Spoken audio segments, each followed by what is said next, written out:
Hi, Andreea Musulan. Thank you for joining the Montreal Hacker, and I'm happy to have you here. You are PhD candidate. You are in political science. That's important. You are also, how do I say, playing with data, big data, right? You program in machine learning and NLPs and stuff like that. Please tell me a little bit more about yourself.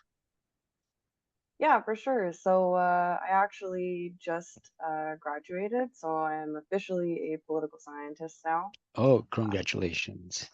Thank you. Yeah, I defended my dissertation just about a month ago, and yeah, just a couple of days ago was my official convocation. In terms of more about me, I have been working with big data and programming in Python for since my last year of my undergrad. So I've been in my PhD for 6 years, then my master's for one, and then 1 year of my undergrad. So 8 years.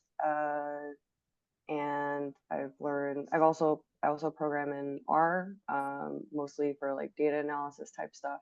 Um, but I have been collecting and managing data sets from social media platforms for basically that entire time. Um, and I am particularly interested in protecting democracy, which seems like a pretty blanket statement. But I am interested in specifically like facilitating open communication, which these days can be a little bit controversial to say, but I think that it's important not to lose sight of the importance of people speaking their minds. Um, and now I just started a postdoc with the University of Montreal and Ivado, um, working with a research team that focuses on misinformation, polarization, and basically like analyzing the behaviors of malicious agents online. Yeah. Is our democracy in danger? I mean, I would say that Maybe a naive question, but just no, yeah. it's a good question. I would say that without like appropriate safeguards in place, like there's always a threat to democratic values, I think, because there are a lot of malicious actors, both domestic and foreign, that are interested in compromising, for example, like electoral integrity and manipulating public opinion. So you could say that we're like all countries, regardless of whether they're democratic or not, um, that um, they are facing challenges not only from the most uh, like um, publicly discussed things with respect to AI, but also from like the developing strategies of domestic and foreign actors for infiltrating social media communities, and also proliferating incorrect information online. We know the story of Cambridge Analytica, and that was a couple of years ago, right? When they started. Um, how's the how can we manipulate today? Is it in the same way, or how, let's say bad actors? And first of all, who are the bad actors? Yeah, so very good question. I'll start with who are the bad actors. The well, basically, when I talk about malicious actors, I'm talking about people who intend to do harm. And that seems like a pretty broad, I mean, I've already said this, but blanket statement. But the intention to do harm is either directed towards like a single person or a group of people, or like the stability of societies as a whole. So it could be, I mean, I mentioned it earlier, but it could be coming from like domestic origins or foreign origins.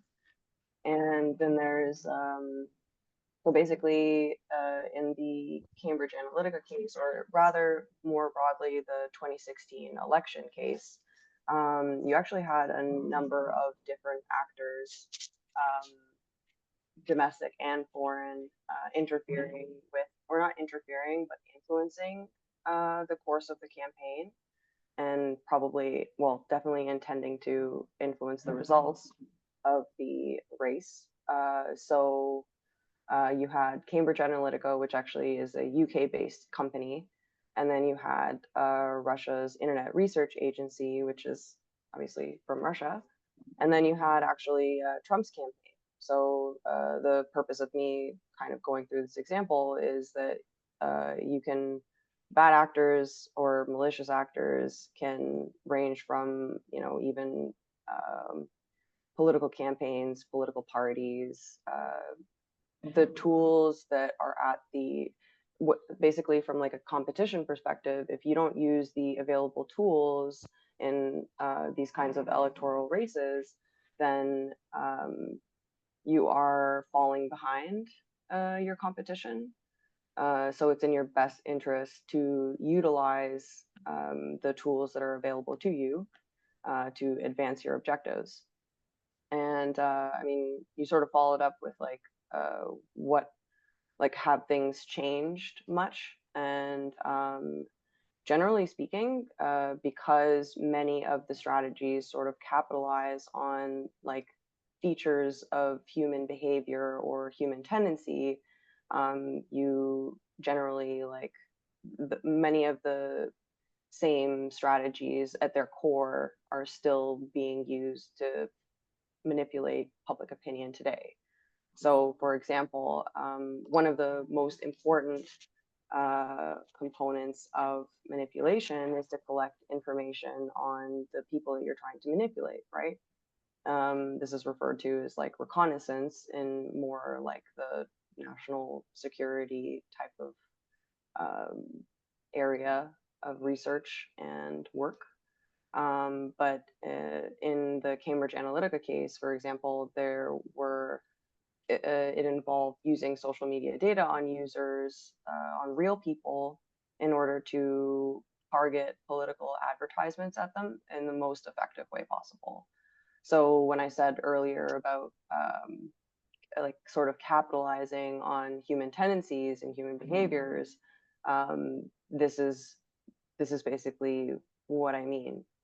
So if you create like uh, sort of probable courses of action or expectations that can be backed up by data, you can deploy or design and deploy manipulation campaigns that can be extremely effective.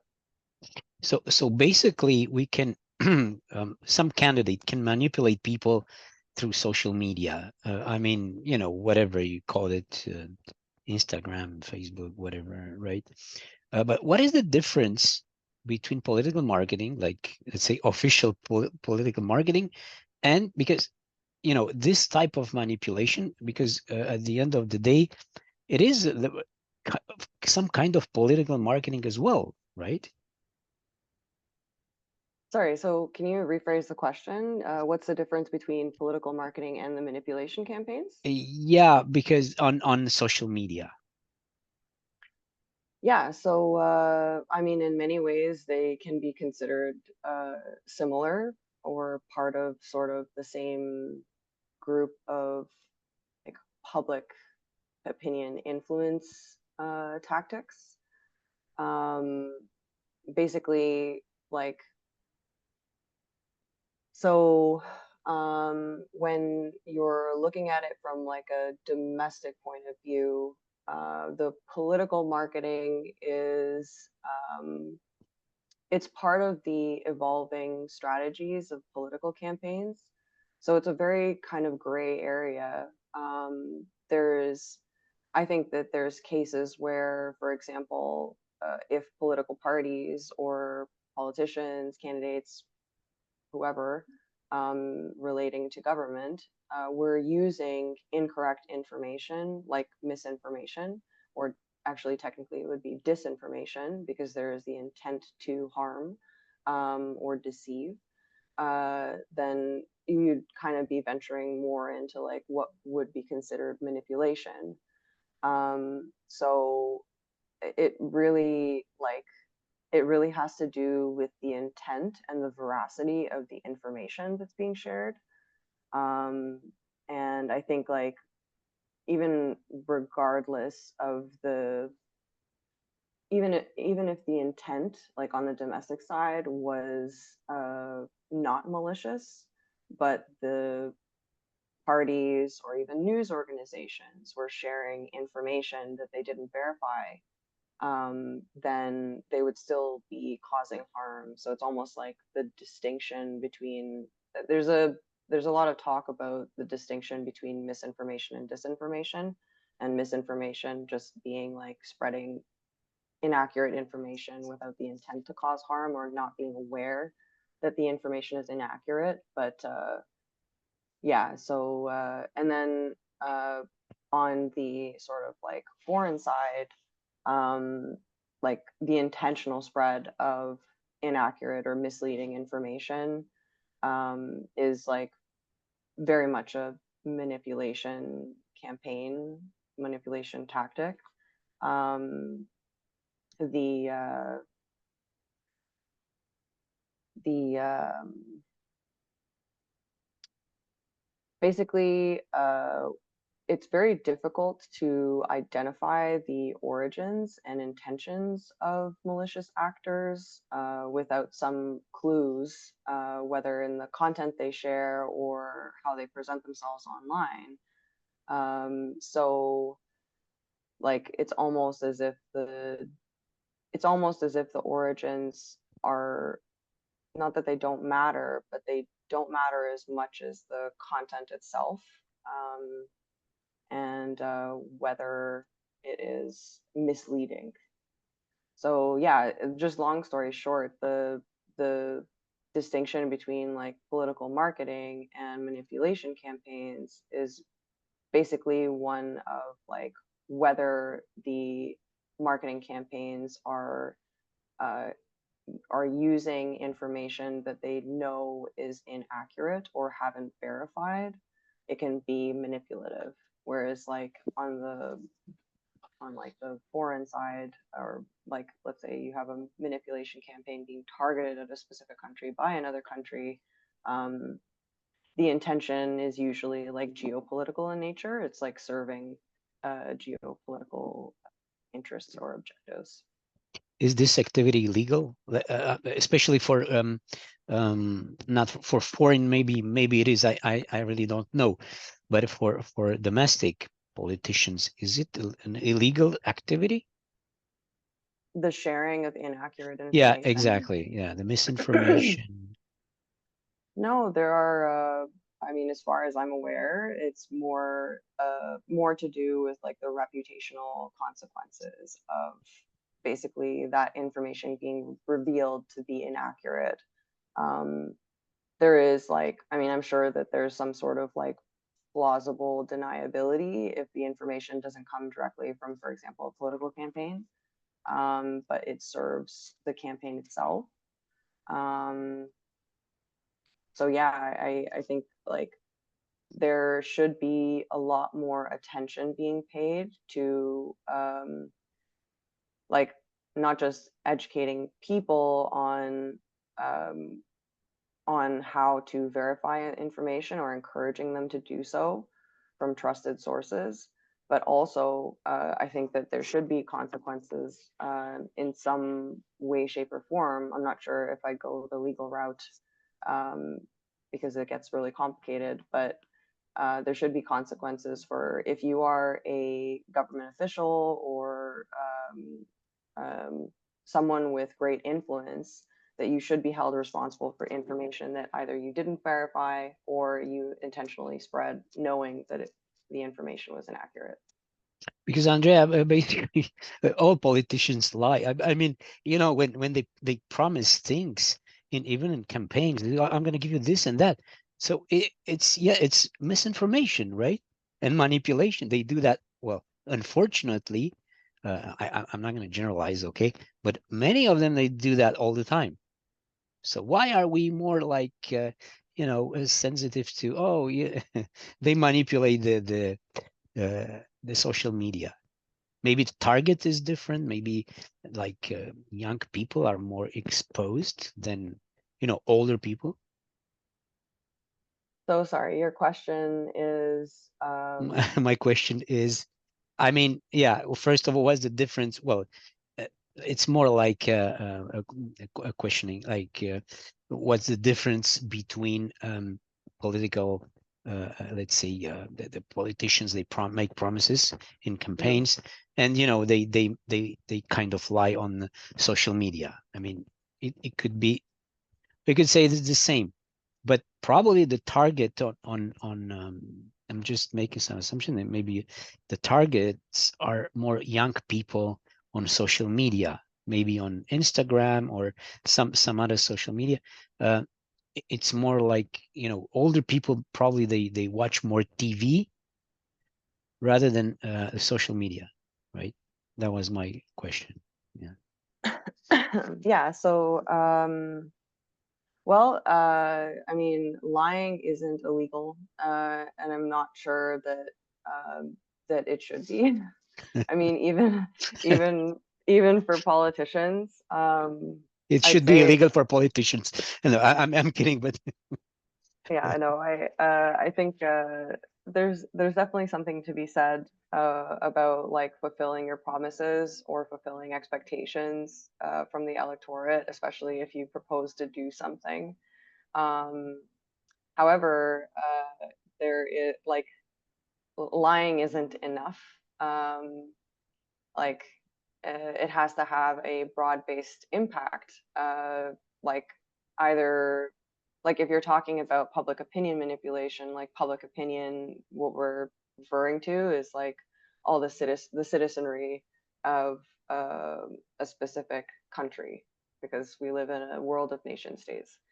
So, I mean, and you still make a really good point there, because if you were to lie about promising something and then basically not fulfill that promise, but be elected on the basis of that lie, then yeah, it definitely kind of it encroaches into the realm of public opinion manipulation and malicious campaigns, basically. So it's a very gray area. I think it's really important for like, I mean, outside of the like area of promises, it's really about like information that's being used to shape somebody's opinion about a person, place, or event, kind of thing.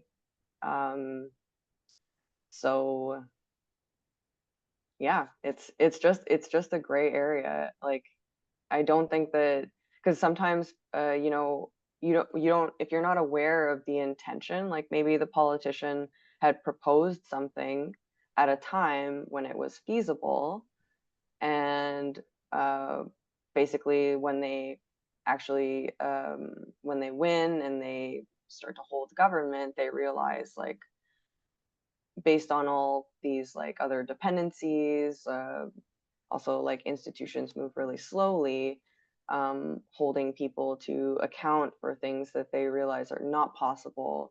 It sounds like more of a problem of like managing expectations. So because you cannot kind of identify what the intent is from the person, it's very difficult to make a claim that there should be like dire consequences for people that change their minds. based So on new information. do you Yeah. think young people are more exposed to this type of social media manipulation? I mean, I would say so. Yeah. I mean, like there's a lot of there's quite a wide range of I think in this day and age, there's a lot of people like not just in their 20s and 30s, but in their like 40s, 50s, even 60s that are on social media. Not social media, but like they're on the internet and they are being exposed. However, I think the demographic for people on Twitter is like in their 30s. Like, anyways, it's different for different social media platforms. So actually, for manipulation campaigns, like um, one of the more effective strategies is to target multiple platforms because you reach a wider audience. Different platforms are used for different things. Like Twitter is sort of like a megaphone.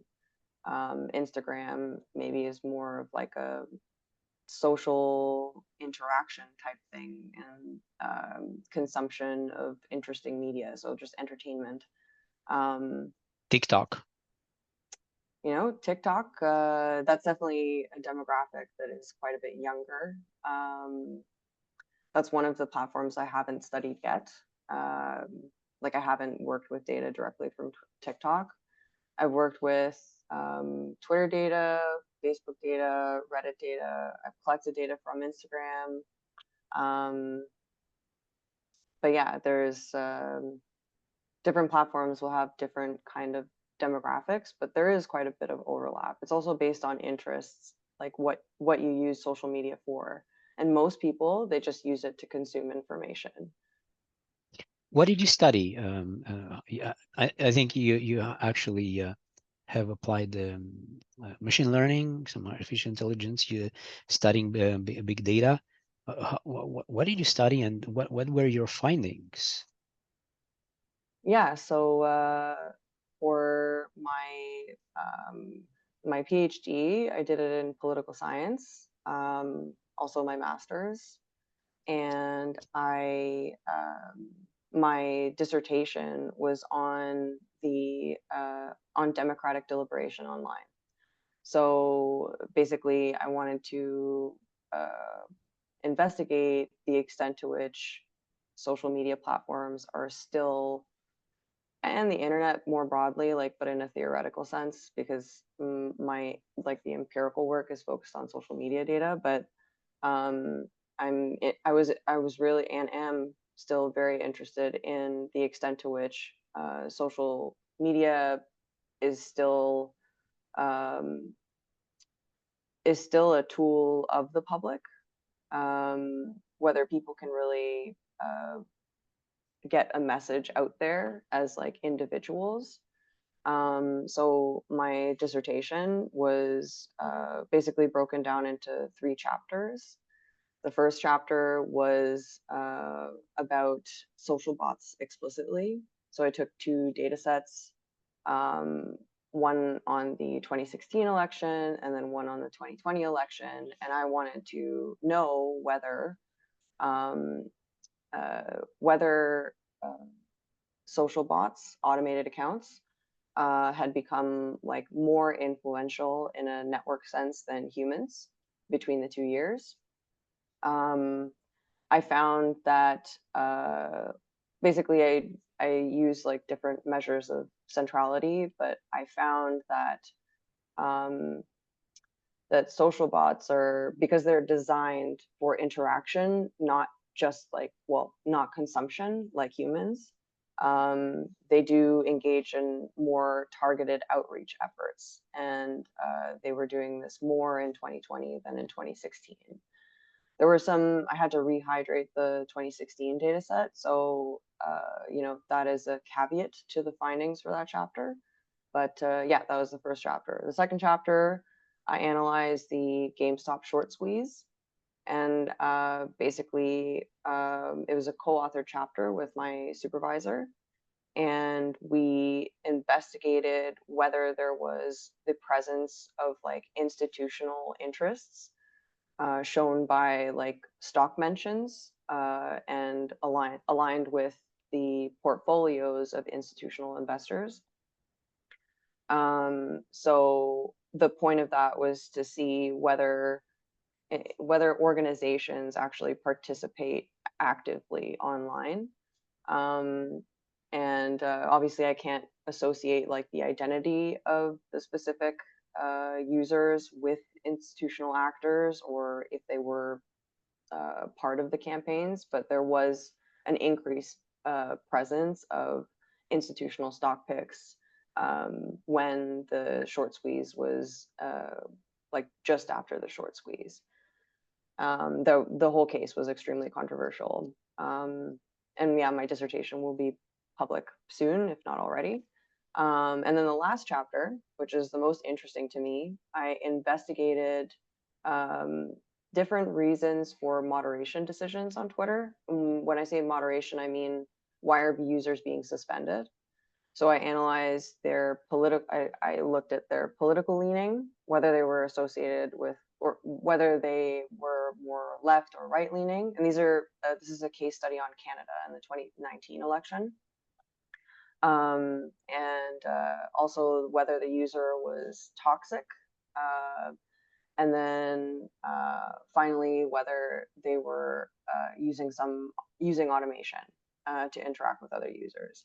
And basically, after it was a very interesting finding, after controlling for toxicity and automation, um, I found that conservative users were being suspended more often than liberal users.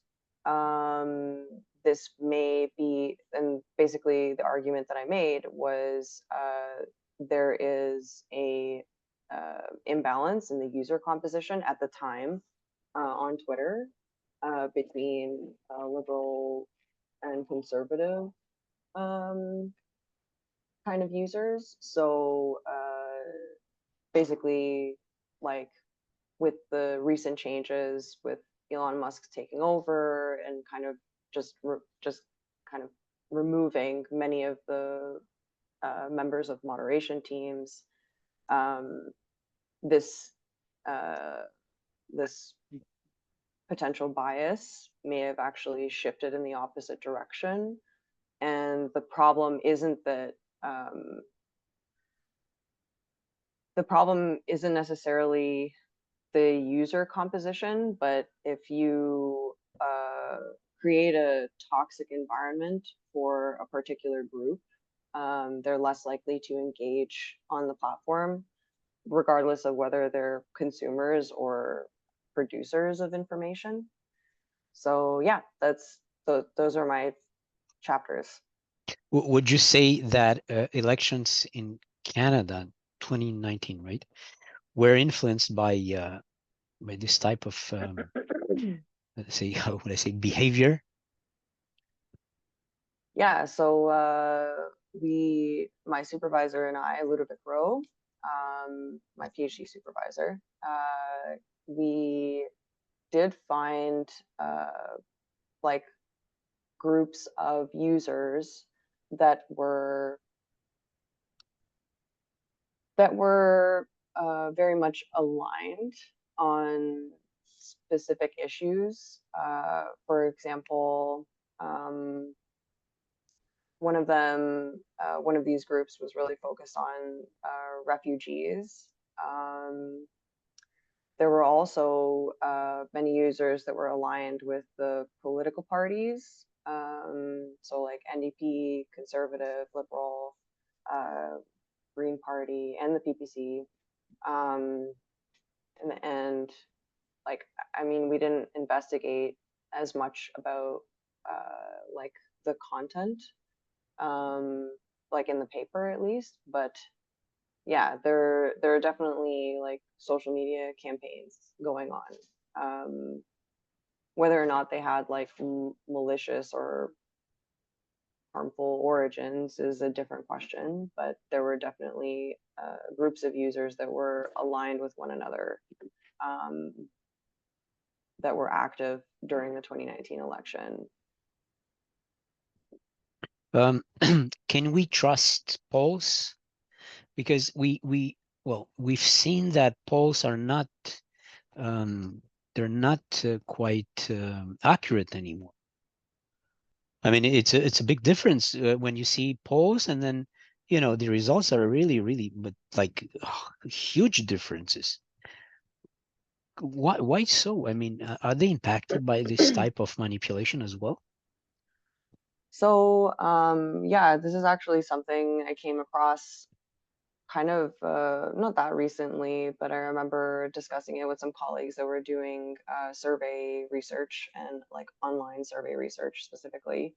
There, and what you're referring to is like there are people that are um, like systematically, whether or not they're using automation is I'm not aware. I'm not. I can't speak to that because I don't know for sure. But they are inauthentic in that they don't necessarily like represent the uh, individuals or the participants that are like the type of participant that is participating is supposed to be participating in the study.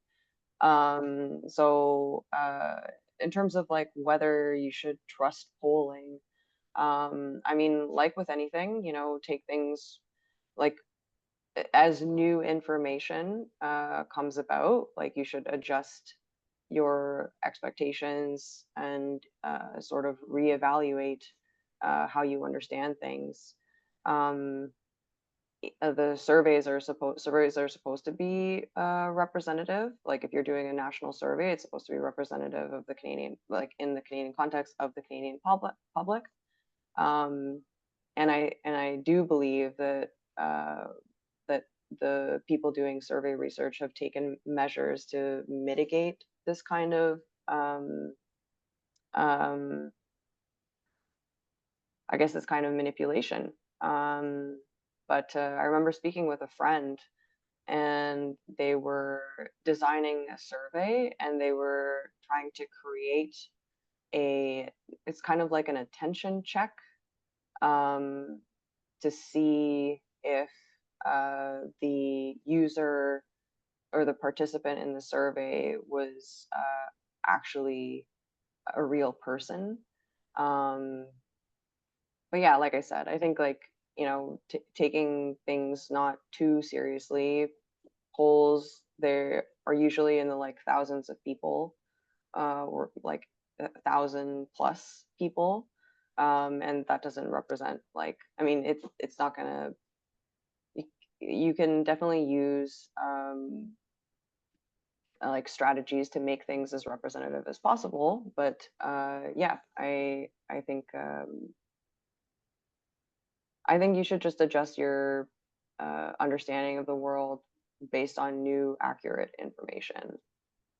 How can we stay away of all this type of manipulation? Is there any way? How would you?